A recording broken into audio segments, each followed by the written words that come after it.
everyone, welcome again to Injustice is Real. Welcome, welcome, welcome.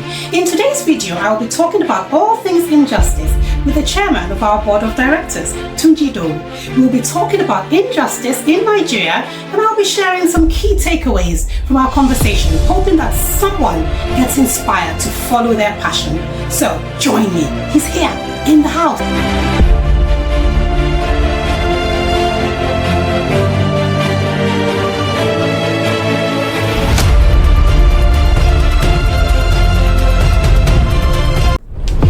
Idowu is the Executive Director of the Foundation for Partnership Initiatives in the Niger Delta, PIND, a non-profit organization promoting economic development and peace in Nigeria's Niger Delta region. He has over 35 years of global work and leadership experiences in multiple sectors and disciplines. He's a pioneer in diversity, equity, and inclusion practice in corporate Nigeria, what we know as DEI. Tunji is passionate about developing successive generations, and through his work, ministry, and personal networks, he's heavily invested in mentoring and capacity building. He loves God. He's a husband and a father of 3 daughters.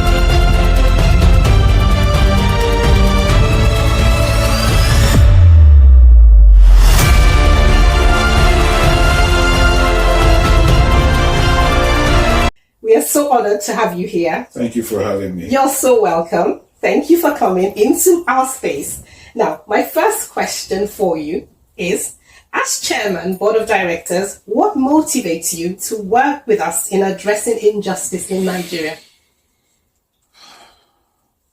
Thank you. Very deep question. I think the best way to answer it stems from what I was complaining about, though, but that's that introduction. My current job, I head PIN Foundation that's working majorly to reduce poverty and conflict. Those two are forms of injustice on their own, heavy ones, especially when you look at distributive injustice, resources not going around and leading to things like that. But I've also been opportuned, I've been privileged to find myself in roles where either I am removing roadblocks or stumbling blocks in people's path, or I'm helping to build bridges so that people can get up higher in life. Then coupled with my faith and my outlook, it's being a Christian and one who also serves in Christendom. It's all about losing the bands of wickedness and injustice. So I find that. And then I've been majorly in Nigeria and a majorly resident in the country, where you still see a lot of things that shouldn't be. You can't detach yourself from various forms of injustice, inequality, or just systemic deficiencies that are right in your face. And so I find there's a convergence point when Injustice is Real started, and I was invited to play a role. It just naturally flows from one to the other, that our missions are not far apart, just that PIN and IR focus on different aspects, and while one is majorly covering 9 states of the Niger Delta, the other one wants to look at the country as a whole, and even where Nigerians are outside the country. So there are similarities both from a day job and personal and faith platforms. There's convergence around all of those. Okay. So would you say that's the main motivating factor? I mean, we have a lot of similarities. All of those. I mean, you can't live in this world and not see so many acts of injustice, especially when you're in Nigeria, resident in Nigeria. You see a lot of that. And if there's a platform, as many platforms as you have the capacity for, to be able to play a worthwhile role, I'm up for it. In the church, you deal with that. Through PIN Foundation, I'm dealing with that. Through IIR, I have another platform. Personal life and interactions, you have platforms. So with the things being such a huge hydra-minded monster, as many platforms as you can meaningfully contribute are welcome. So this is the latest one. Mind you, you are a pastor as well, isn't it? Yeah, that's why we serve in church. Isn't it? Yeah, because you are a pastor. Okay, what is or are the major types of injustice that is rampant in Nigeria? And how can this be addressed? So what would you say is rampant, is the rampant injustice? It could be two. What is the injustice that is so rampant? It's everywhere. It's in your face. It's shouting at you, that needs a looking into. And how can we look into it? How can we address it? I think I said earlier on, it's a hybrid-headed monster. I'm not even sure if I can point out 1, 2 and say they are really bad. Let me say this way.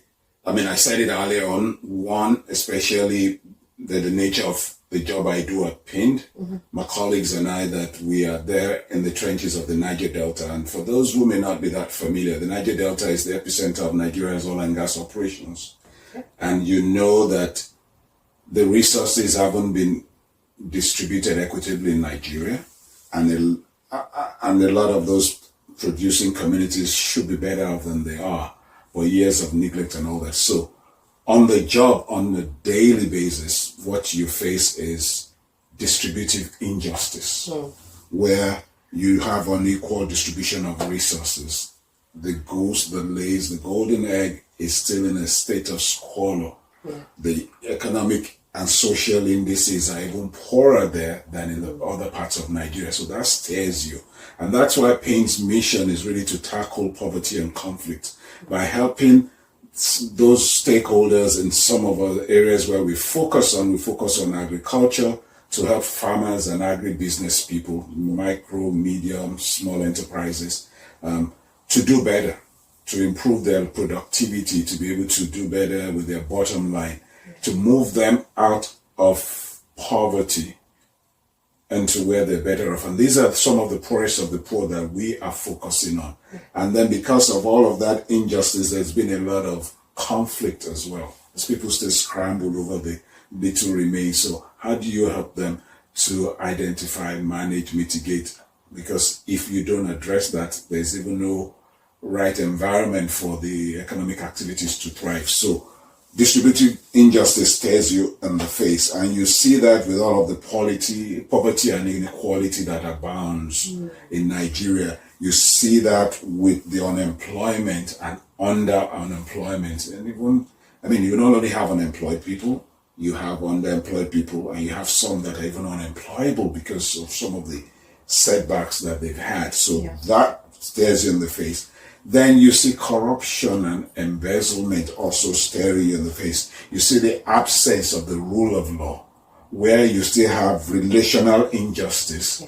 The rich, the powerful, the connected, those in public office can get away with murder. And the poor really don't have much of a recourse. The system doesn't work for them ordinarily. It's the exception rather than the norm for the average Nigerian or the poor one to be able to get things to work in his favor. It always irks me when I see the police in the course of their work say they've arrested some people. When is the average person? They parade them. They've had media trial before those guys hit the courts. When the big guys get arrested, there's never any media presentation. You don't even get to see them interviewed openly. It already shows you the very imbalance in the way we treat people. So there is that. Also, there's social injustice in Nigeria. You still find places where there's gender inequality. Women really don't have such a great deal in many of the communities. Yes, we have a few. The law says everybody is equal, but in practice, you don't see that outside the urban areas. You still have issues where, until recently, women wouldn't be allowed, and I don't know if that practice still doesn't exist, where women cannot apply for their travel passports without some endorsement letter from their spouses. And I'm like, what's that rooted in? Yeah. I would have assumed that should be more up north, though. I'm not sure if it's limited to the north. I think I've seen cases even in Lagos. And you still have cases where women were not allowed to post bails for people. They had to be men. And some of those subtle things, I've worked in communities in the Niger Delta where only the men will speak at meetings. Number one, the women will sit separately from the men, and only the men could speak. The women could not speak. They had to whisper on the, and you wonder, And there are instances when we've tried to improve representation of women on certain bodies, and you really had to put their feet to fire before the women could bubble through. The men resisted it, and you are wondering whether you are trying to force fit certain things on their own culture. I know a lot of this is rooted in culture, but you just wonder at those kinds of injustice. Then we also have procedural injustice, or what I call systemic injustice, where the systems just don't work. That's correct. You really don't have people being held accountable. The justice system. Yeah. The level of inequality. Abuse of power. And all of that. So those stare you in the face. Now, they can manifest in specific cases, examples, have a little bit more drama around it, but those are very glaring. And then, of course, as they say in the streets of Nigeria, sometimes they'll get pata of them all.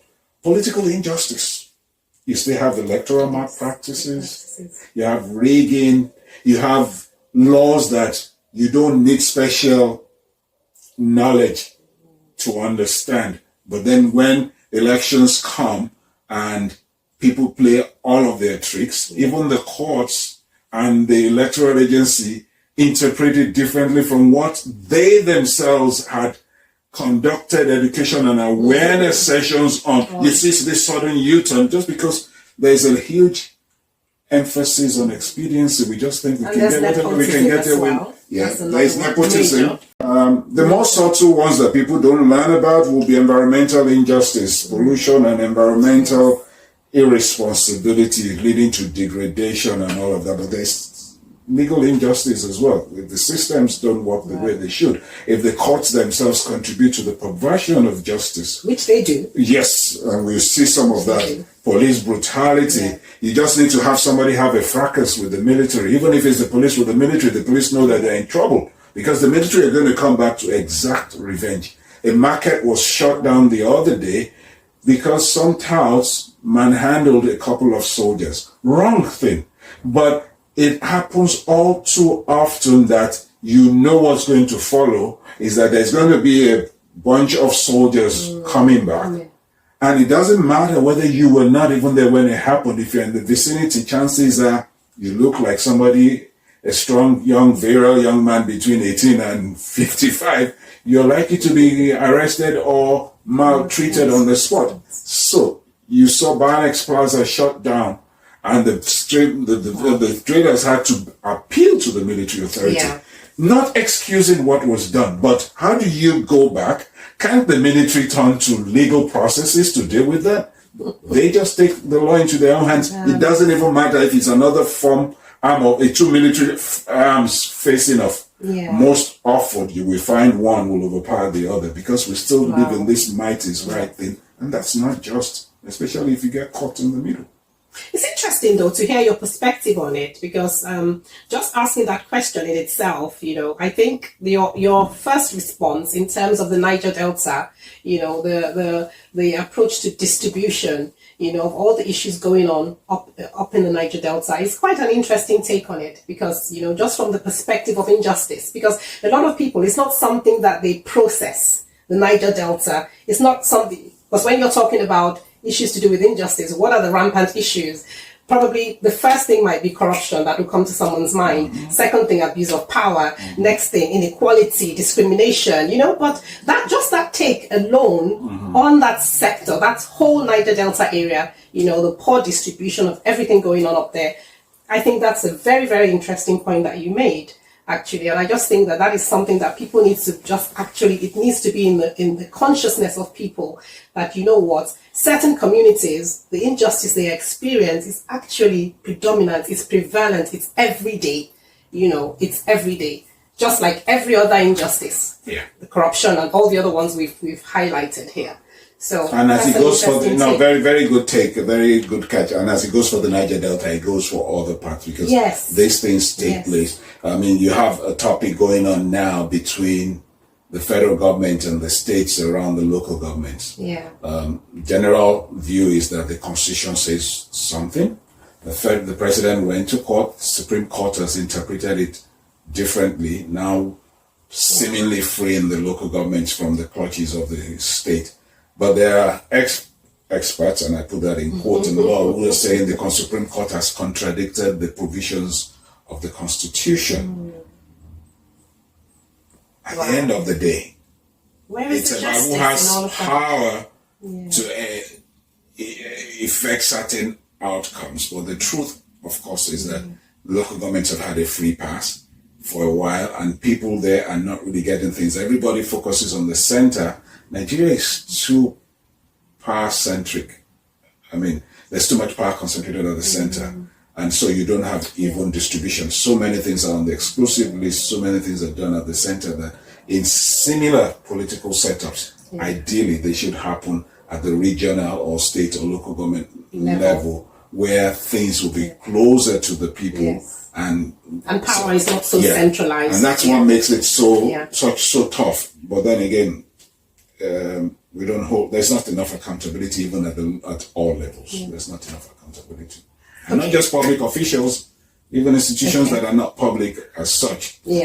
It's only a number of private firms that have strong governance, and maybe some other not-for-profit organizations that have strong governance, that you will see that you don't get injustice being rampant. But elsewhere, people just take leave of their senses once they are the boss or towards their bosses, and that's it.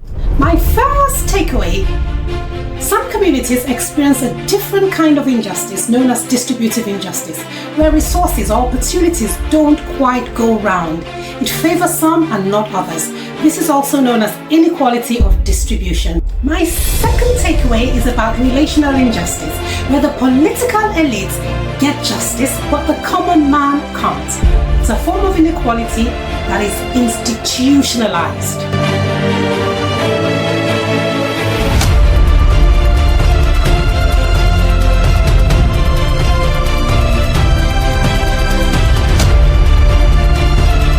How do you see the role of advocacy in combating injustice in Nigeria?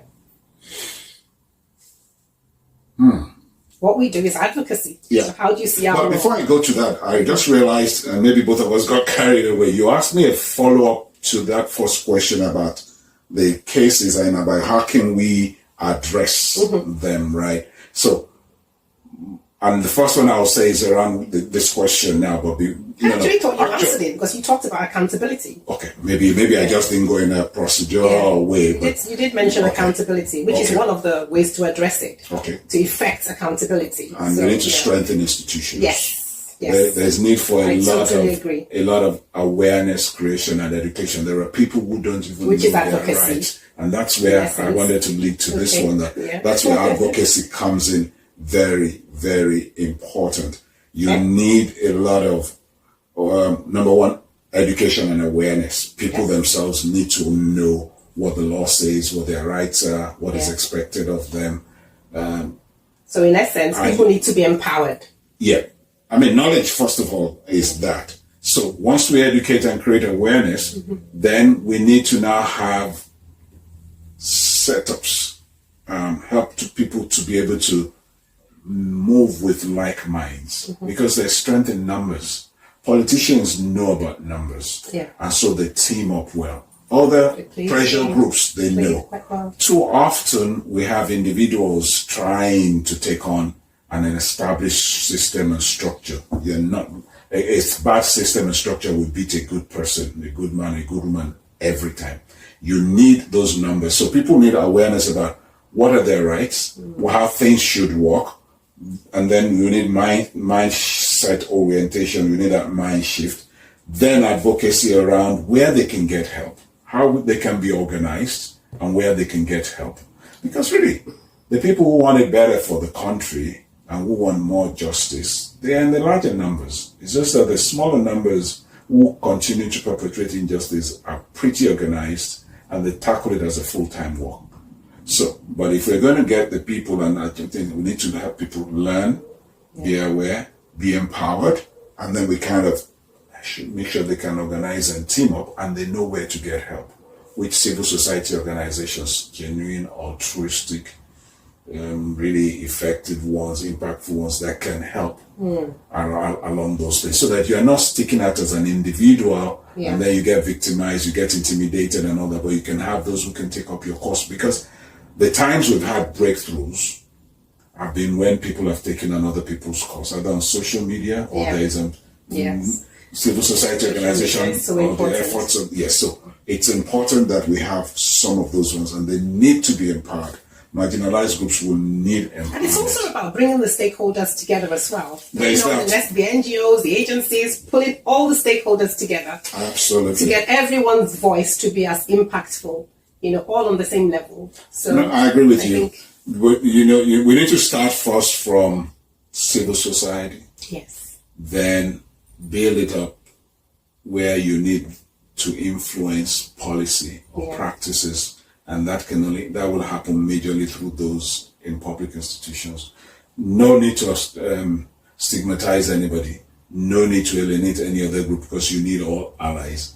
But where I see the main opportunity is that a lot of our people are not knowledgeable about their rights, about how things should work. So it needs to start from that. That's true. And government is not willing to do it. So civil society, NGOs like us, will have to team up and do that. Whether it's, on various topics, especially around civil rights, justice, and political awareness, but several other topics. We can't solve world hunger, so we'll have to pick and then map out a lot of stakeholder engagement. Who else is doing this in what region, so we can kind of team up. So often people are just chasing donor funds and limiting themselves to specific deliverables, but there's got to be an effort that looks at it on a more systemic focus, at the more systemic way, that then you build the structures, right down to having to educate people through religious platforms, through schools, influencing curriculum and all that. We grew up, some of us learned government, civics and things of that nature, moral instruction. All those have gone away. So if you don't have some structure around it, the young ones are just going to be following in the footsteps of their disempowered predecessors and generations before them. So those are some of the ways in which we've got to be able to do that. Do you think the international audience plays a huge role as well in advocacy? So, for instance, if you're an advocate, obviously, like Injustice Israel, and we garner support from the international sector, do you think that helps? It has its place, but no nation... Explain a bit more. Yeah, it has its place because sometimes pressure from outside around certain issues. Yeah. Because there are nations that are further advanced on certain issues, and there are no cultural barriers. So it helps to have all that, but the real work has to be done internally. Yeah. Every nation has to be built by its citizens. Some of them may be those who've gone out, got more exposed, will come back and team up with those on ground who are living in that reality daily. But it doesn't hurt to amplify the message beyond, so that others who are interested or who want to invest, not necessarily financially, but in making causes change, those ones can. And sometimes the pressure from there, and just also improving the body of knowledge and looking at trends and practices, and just also knowing that this happens, some gains and progresses been made elsewhere, can be enough motivation for you, so you're not just isolated in your world and you give up. Yeah. Okay. Thank you. All right. My third takeaway is know your rights. Educate yourself, become more aware, empower yourself. What we do at Injustice Israel will shift your mindset and empower you to see things differently.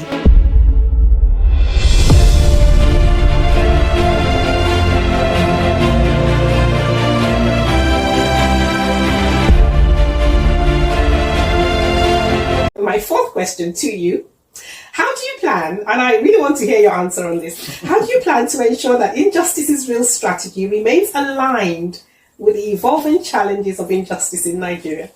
So how do you plan to steer our strategy? Your plan? I know we're developing a fresh one right now. But let me back up and say this. It's important that, because the issues in Nigeria are not temporary. They just manifest in different ways. I mean, you're not going to resolve distributive injustice overnight. You're not going to resolve procedural injustice overnight. because those are there, strategy, and again, strategy is not what you change on a whim. That's true. It's got to be on a sustained basis. It's got to be have a long-term vision to be responsive in that regard. I mean, to be able to address those.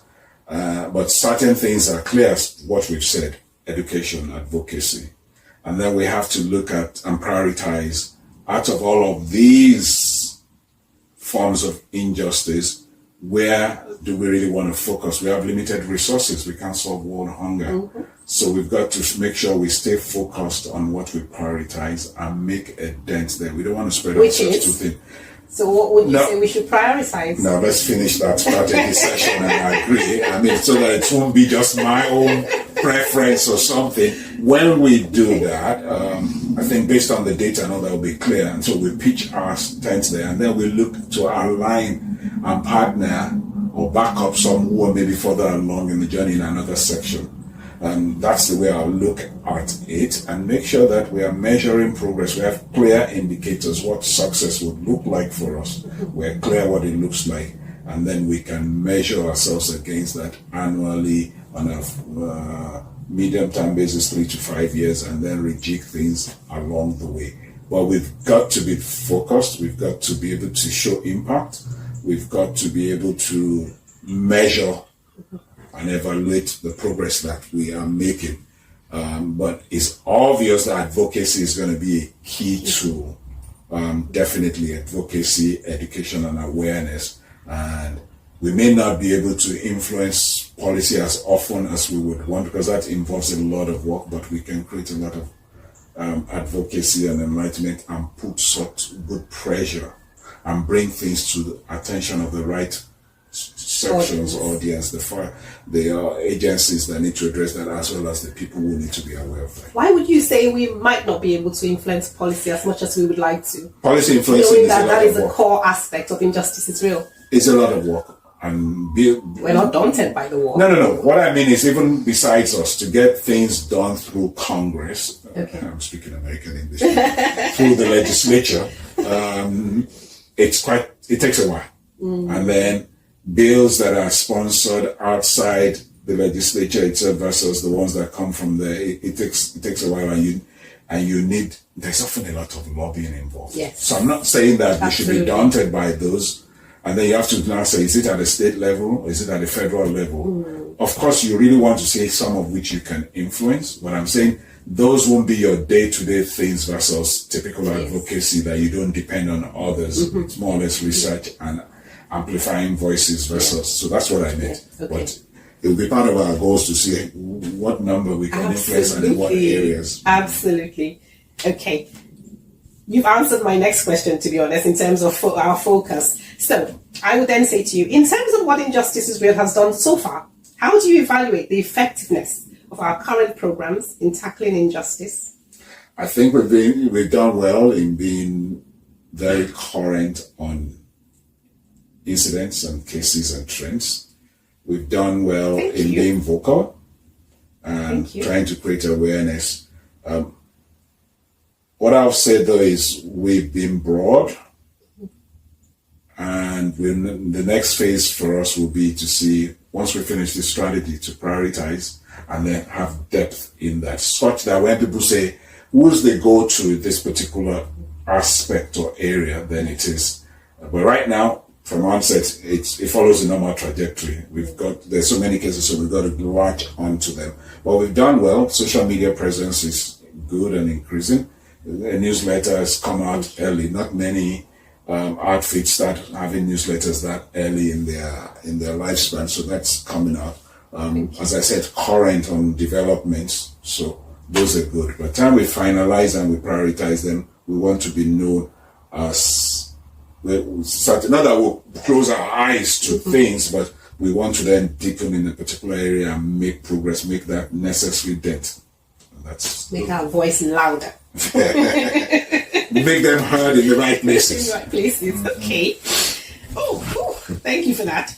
Now, my seventh question to you, and can you believe we've done 7 questions already? My seventh question is, how should Injustices Real engage more with local communities and leaders in Nigeria to ensure our efforts to combat injustice is effective and culturally appropriate? Now, this is your area. So that's a deep one, but it's a very good question. But it goes back to part of what we were saying earlier on. And I think, again, I'll hinge it on, like, once we finalize the strategy review and we're clear where we want to go, then we start mapping out the appropriate stakeholders, how many communities, which ones. And once you do that, you can then target the awareness creation, the education, the advocacy. And so now, when I hear communities, I define them both by geography and by affinity. So some could be the community within the civil society that's also focusing on similar things and how we can team up.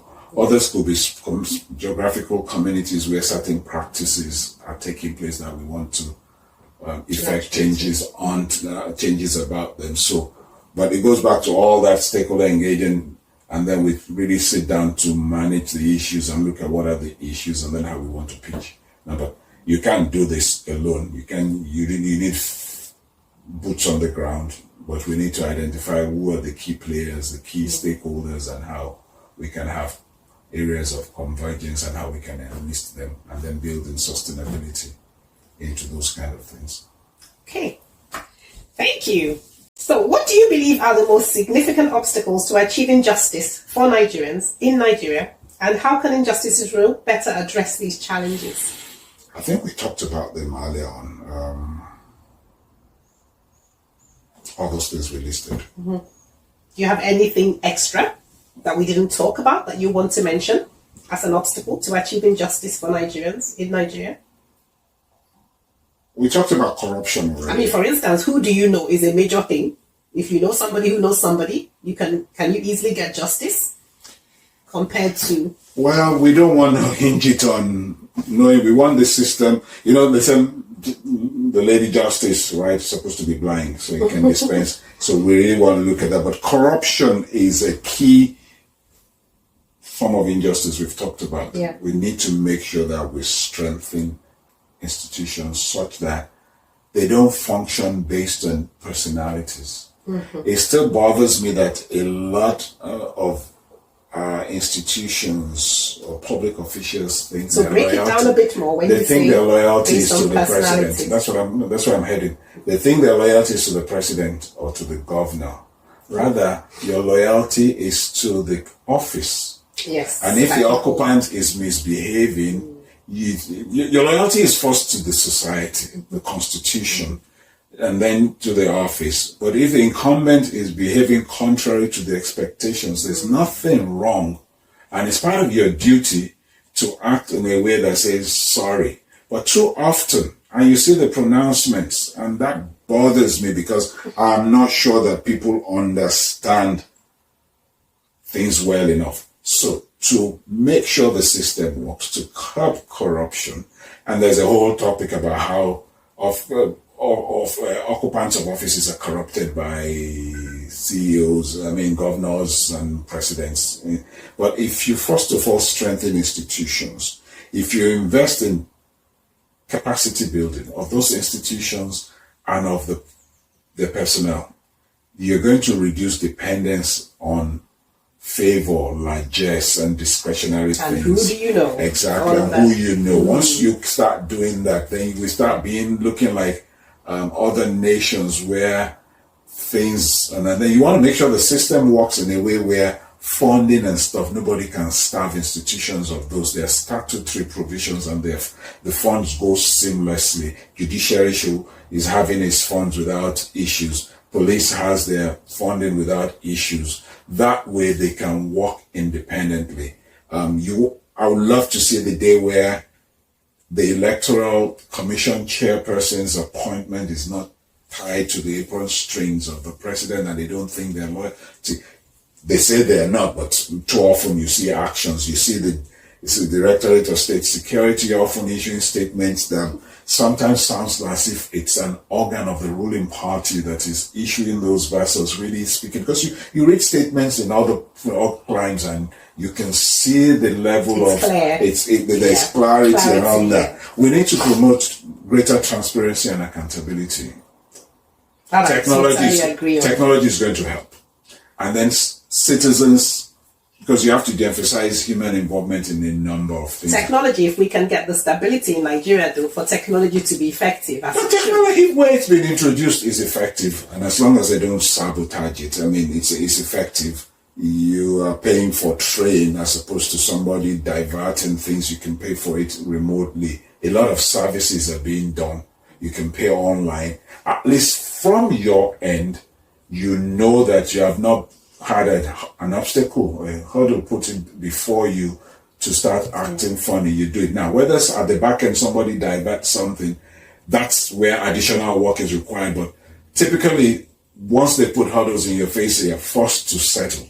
I mean, right down even to visa offices where they always want to download fast track before you, where there are no fast tracks in other crimes or in other. I mean, some of us have lived outside and we know when we go, the system works. There's no need for a fast track or a VIP section, but it's all part of that trick and way of doing things. But once you can promote transparency and accountability, people know all that is required. That's very key. Why do I need to go to the passport office and they still need me to be doing musical chairs shuffling just to take my picture, when in other places I can do it online and you can review it? We're getting visas elsewhere. You can't tell me the security requirements for those are any less stringent than for the other. But it's because we in the public sector, we want that human touch that allows people to be funny. If we can strengthen institutions, if we can get some of those issues out of the way, if people are more aware, then they can hold those who have public trust, they can hold them more accountable.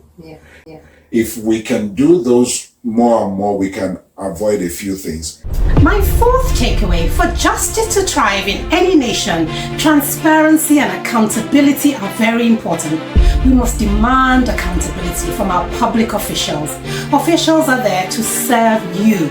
Let them know you know the law when malpractices happen. My fifth takeaway, and this is my final one: if you are passionate about anything, don't be intimidated by the challenges ahead. Stay focused with your strategy. Measure your progress. Be flexible to change things if needed. Keep moving.